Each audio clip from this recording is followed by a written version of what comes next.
सरकारें झुकती भी है, सरकारें मानती भी है, सरकारें मान मनुवार भी करती है।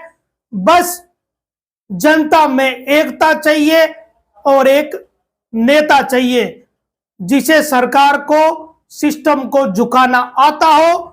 और उस नेता ने जो बात अधिकारियों के सामने रखी, जो मांगे मानी गई, उन पर जनता हामी भरने वाली हो। ये सारा सिस्टम जहां हो वहां सरकारों को आसानी से झुकाया जा सकता है। जोधपुर के अनीता चौधरी मामले में कुछ ऐसा ही हुआ। सरकार 19 दिन तक नहीं मानी, 20वें दिन तक सरकार मनाने के मोड में आई और 20वें दिन की ही रात्रि में सरकार से जुड़े हुए प्रतिनिधि मनाने के लिए धरने पर पहुंच गए और 21वें दिन सर्किट हाउस भी पहुंच गए और शाम होते होते मांगे भी मान ली और मना भी लिया। ये होता है तरीका और उसी तरीके के लिए जाने जाते हैं हनुमान बेनीवाल। केवल एक उदाहरण नहीं है अनीता चौधरी वाला, मैं 3 बड़े उदाहरण और बताऊंगा जिसके जरिए आपको समझाऊंगा कि सरकारों को कैसे झुकाया जाता है, कैसे अपनी बातें मनाई जाती है। झुकाने का मतलब यह नहीं है कि सरकार की कोई रीढ़ की हड्डी तोड़ दी गई हो। झुकाने का मतलब सिंपल सा है कि जो बात जनता ने रखी है, जो मांगे जनता ने रखी है, उन मांगों में से अधिकांश मांगों को मनवा लेना और जिस जनता ने मांगे रखी है उस जनता की उन पर सहमति जता देना कि हम संतुष्ट है। और वही बात होती है कि सरकार को झुका दिया। जोधपुर में ब्यूटिशियन पार्लर चलाने वाली अनीता चौधरी हत्याकांड मामले में 21वें दिन सहमति बन गई। संभवतः राजस्थान का यह पहला मामला है जहां शव 21 दिन तक रहा और 21वें दिन की दोपहर में बॉडी ली गई, दोपहर बाद। इस तरीके का इतना लंबा चलने वाला मामला राजस्थान में दूसरा नहीं है। इससे पहले एक मामला था जो 15-16 दिन तक या उससे भी 1-2 दिन ज्यादा चला, वो था गैंगस्टर आनंदपाल का मामला। लेकिन अनीता चौधरी के मामले ने आनंदपाल मामले को भी काफी घंटे पीछे छोड़ दिया क्योंकि 21वें दिन बात बन पाई। अपने आप में यह बहुत ही विचित्र और हैरान करने वाली बात है कि लोगों को अपनी बात मनवाने के लिए शव को 21-21 दिन तक रखना पड़ता है, अंतिम संस्कार के लिए इंतजार करना पड़ता है। वो भी ऐसा मामला जिसमें हत्या हुई हो, शव के 6 टुकड़े किए गए हो। ऐसे गंभीर प्रवृत्ति के मामले में अगर परिवारजन कोई बात रखते हैं तो उनकी मांगों पर कोई ना कोई नतीजा समय रहते निकलना चाहिए था, लेकिन ये नहीं हुआ। तभी तो आज हम ये बात कर रहे हैं कि मांगे मनवाने वाला चाहिए, सरकार को मानना तो पड़ता है और सरकार मानने के लिए ही होती है, इसीलिए सरकार बनाई जाती है। लेकिन आजकल सरकारों का या फिर सरकार में बैठे लोगों का सिस्टम कुछ अलग होता है। विशेषकर IAS IPS तो खुद को राजा ही समझते हैं, उनकी फीलिंग राजा वाली फीलिंग ही होती है।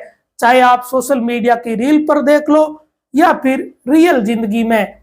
अधिकारियों का लेजा काफी सालों से ऐसा देखने को मिल रहा है जब लगता है कि वो ही राजा है और बाकी सब प्रजा है। लेकिन कुछ मामलों में ऐसा भी होता है जब अधिकारियों को ये एहसास हो जाता है कि वो राजा नहीं है, वो जनता के सेवक है। आज ऐसा ही एहसास सर्किट हाउस में पुलिस के अधिकारियों को जोधपुर में हुआ भी, जब सांसद बेनीवाल और दूसरे नेता सर्किट हाउस के कमरे में थे। एक सीनियर IPS बाहर इंतजार करते रह गए, उन्हें एक बार के लिए अपने कदम पीछे भी हटाने पड़े। ये तभी संभव है जब चुना हुआ नेता अपनी ताकत को जानता हो और उस नेता के पीछे पब्लिक खड़ी हो। अगर कोई नेता जानता भी हो कि मेरे पास इतनी ताकत है लेकिन उसके पीछे जनता नहीं खड़ी हो तो भी कोई वो जानकारी काम की नहीं। लेकिन हनुमान बेनीवाल के मामले में यह है कि उन्हें पता भी है और जनता भी खड़ी है। इसीलिए तो बेनीवाल बार बार कहते हैं कि अधिकारियों से विधायक का, सांसद का प्रोटोकॉल ऊपर होता है। बाकी नेताओं के मुंह से लगभग मारवाड़ में तो हमने नहीं सुना। एक दो नए नेता है जो जरूर इन बातों को कहते हैं या अपना दमखम रखते हैं। उनका अगर मैंने यहां जिक्र कर दिया तो फिर कुछ लोग कुछ दूसरी तरह की बातें करने लगेंगे। आज अपन इसी मुद्दे पर रहते हैं। अनीता चौधरी मामले में 21वें दिन लगभग वो सारी बातें मान ली जिन्हीं बातों पर मामला अड़ा हुआ था। एक तो सीबीआई जांच, सरकार सीबीआई जांच की सिफारिश भेजेगी।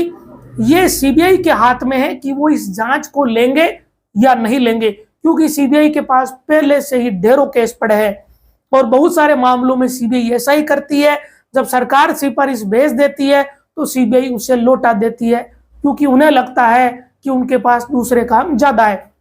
दूसरी मांग, अनीता के बेटे को संविदा पर नौकरी और 51 लाख रुपए की आर्थिक सहायता।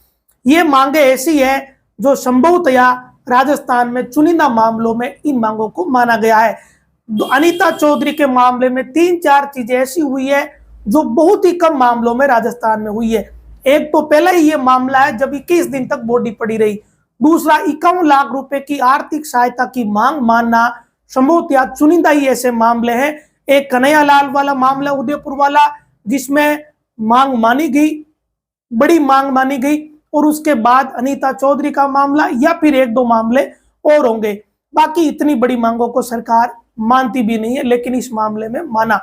अब इस पूरे प्रकरण में कुछ चीजें हुई। कल जब धरना जोर पकड़ा, जब धरने पर हजारों की संख्या में लोग इकट्ठा हो गए, धरना भी वीर तेजाजी मंदिर में दिया गया कुड़ी के, उसके बाद पुलिस के हाथ बंध गए। वैसे इस पूरे मामले में बहुत ही राजनीतिक समझ बरती गई, एक तरीके से कह सकते हैं। जब ये लगा कि मांगे नहीं मानी जा रही, पुलिस अंतिम संस्कार कर देगी, धरना उठा देगी, तब एक तरीका यूज किया गया और तेजाजी के मंदिर में धरना दे दिया गया, ताकि अगर धरने को उठाए तो हम उसको चैलेंज कर सके। और सामाजिक तौर पर ये चीजें चैलेंज हो भी जाती है। इसीलिए संपत पूनिया बार बार ये कह रहे थे कि देखिए तेजाजी के मंदिर में आकर ये नोटिस चस्पा कर रहे हैं, तेजाजी के मंदिर में आकर जांच कर रहे हैं।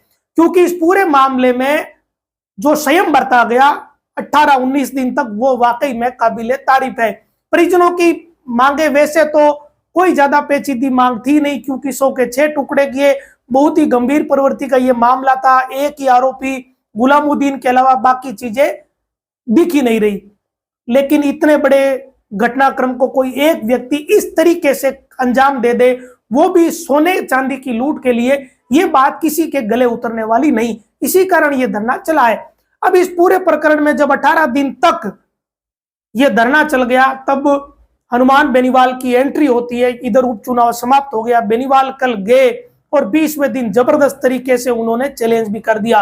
रात्रि होते होते ओसिया के विधायक भेराराम सियोल, जोधपुर के कमिश्नर राजेंद्र सिंह इस पूरे मामले में इन्वॉल्व हो गए।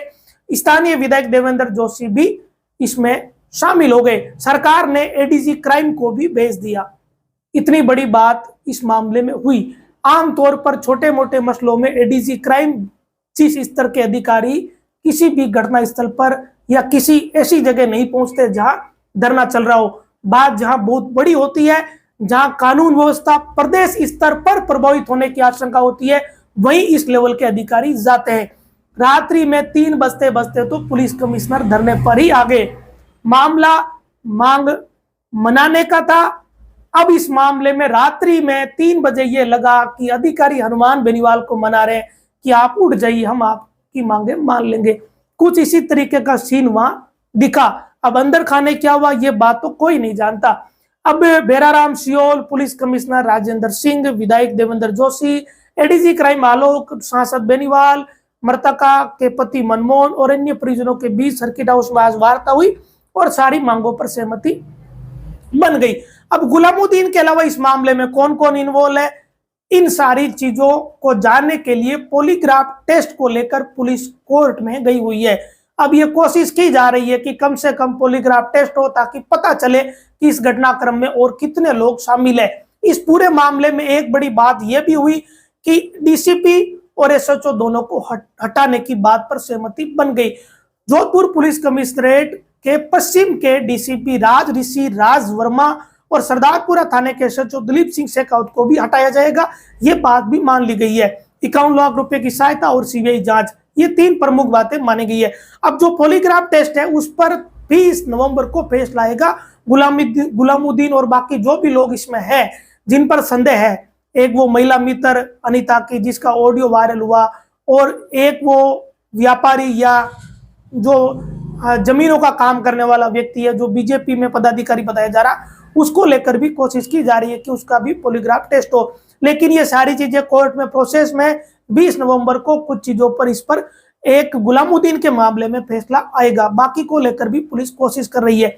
अब मैंने शुरुआत में यह कहा था कि मांगे मनवाने वाला चाहिए, सरकार मांगे मानती है। इसके 3-4 बड़े उदाहरण मैं आपको बता देता हूं। ये पहला मामला नहीं है जब इस तरीके से मांगे मानी गई हो। जोधपुर में ही जवान नरेश चौधरी के मामले में भी ऐसा ही हुआ, जब बीएसएफ की एडीजी स्तर की महिला अधिकारी जोधपुर आई और मांगे माननी ही पड़ी, क्योंकि तब भी ऐसी परिस्थितियां उत्पन्न हुई। सरकार को यह चैलेंज दे दिया गया कि ऐसे हम हटने वाले हैं नहीं। उसके बाद ताजा मामला बीकानेर के जवान वाला, जब बीकानेर के जवान रामस्वरूप को शहीद का दर्जा दिलवाने की मांग पर धरना दिया गया, और उस मामले में भी सरकार ने आखिर में हाथ खड़े किए ही, और जो काफी कुछ उस मामले में मांगे मान ली गई। सारी मांगे मानी या नहीं मानी उसे लेकर विस्तृत जानकारी नहीं है, लेकिन मौके पर जानकारी ये आई थी कि मांगे मान ली गई। गार्ड ऑफ ऑनर से शहीद को सम्मान दिया गया। तीसरा बहुत ही चर्चित मामला बताऊं जो राजनेता से जुड़ा हुआ था, वो था नावा का हत्याकांड। वो हत्याकांड जिसमें तत्कालीन उप मुख्य सचेतक महेंद्र चौधरी के भाई का इन्वॉल्वमेंट था। उनकी गिरफ्तारी के लिए जो धरना हनुमान बेनीवाल ने दिया, उस धरने में जब बेनीवाल पहुंचे तब महेंद्र चौधरी के भाई की गिरफ्तारी को लेकर यह प्रदर्शन चल रहा था, लेकिन बात नहीं बन रही थी, और बेनीवाल ने अचानक ये कह दिया था कि मैं राजधानी कूच करूंगा, और वो गाड़ियों के काफिले के साथ राजधानी की तरफ चल पड़े। तब राजधानी और नागौर की सीमा पर बेनीवाल को मनाने की कोशिश पुलिस की तरफ से की गई। राजधानी में जाते जाते बेनीवाल को मना भी लिया गया। तो ये 3 ऐसे उदाहरण दिए, 2 जवानों से जुड़े मामले, तीसरा मामला महेंद्र चौधरी के भाई वाला मामला जिसमें उनके भाई आरोपी थे। बीजेपी के एक कार्यकर्ता की उसमें हत्या हुई थी नावा क्षेत्र में, नागौर जिले के, तत्कालीन नागौर जिले के, अब डीडवाना जिले में। और ये अब मामला अनीता चौधरी वाला। अब इस तरीके के कम से कम 10 से ज्यादा ऐसे मामले हैं। एक नागौर का बिंदु चौधरी का मामला, कॉलेज की नर्सिंग की छात्रा थी, उसकी हत्या मामले में भी ऐसा ही हुआ। तो बहुत सारे उदाहरण हैं। इसके अलावा एक और मामला बता दूं जो नागौर में सबसे लंबा धरना चला था, अंबुजा सीमेंट प्लांट को लेकर। हालांकि उस मामले में क्या हुआ, उसका नतीजा कुछ अलग तरीके का रहा, लेकिन बाकी के मामलों में नतीजे वैसे ही रहे जैसी जनता चाह रही थी। कुल मिलाकर कहने का मतलब यह है कि सरकार झुकती तभी है जब आपके पास जनता की ताकत हो, आपकी मांगे वाजिब हो। और इसमें भी सबसे महत्वपूर्ण बात यह है कि जिस नेता के भरोसे जनता बैठी है, वो नेता अधिकारियों के साथ, सरकार के साथ सही तालमेल के साथ बात करे, और जब वो वापस जनता के सामने आए कि मैंने ये मांगे मनवा दी है, तो उन पर जनता तैयार होनी चाहिए। जनता को भरोसा होना चाहिए कि हमारे नेता ने या हमारा नेतृत्व कर रहे नेता ने जो बातें हमें वापस बताई है या जो मांगे उन्होंने मनवाई है, उन पर हम तैयार है। एग्री होने जरूरी है। केवल भीड़ से काम नहीं चलता, सामने वाली भीड़ उस नेता की बात माननी चाहिए। ये होना चाहिए जनता में या भीड़ में कि हम उन सारी बातों पर सहमत है जो हमारा नेता निर्णय ले रहा हो। कम से कम हनुमान बेनीवाल के अधिकतर मामलों में ऐसा ही हुआ।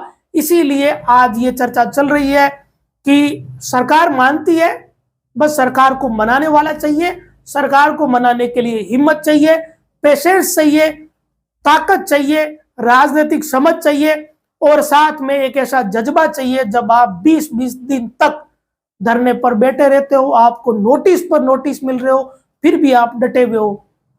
इतना कुछ कोई व्यक्ति करता है तब जाकर नेता भी साथ में जुड़ते हैं और तब जाकर आगे न्याय मिलता है। आज की जो परिस्थितियां उनमें ऐसा ही हो रहा है। अनीता चौधरी के मामले में बहुत सारी मांगे समय रहते ही मान लेनी चाहिए थी। ये कोई ऐसी बात नहीं है कि किसी के कोई खेत की या सींव की लड़ाई हो। एक महिला की दर्दनाक तरीके से हत्या हुई, उसके 6 टुकड़े कर दिए, बहुत ही प्लान के साथ हत्या हुई, पहले ही गड्ढा खोद लिया गया, बहुत कुछ हुआ, लोगों को सारी बातें पता है। ऐसे गंभीर प्रवृत्ति के मामले में कोई एक व्यक्ति सोने चांदी की लूट के लिए हत्या कर दे, ये बात किसी के गले नहीं उतरती।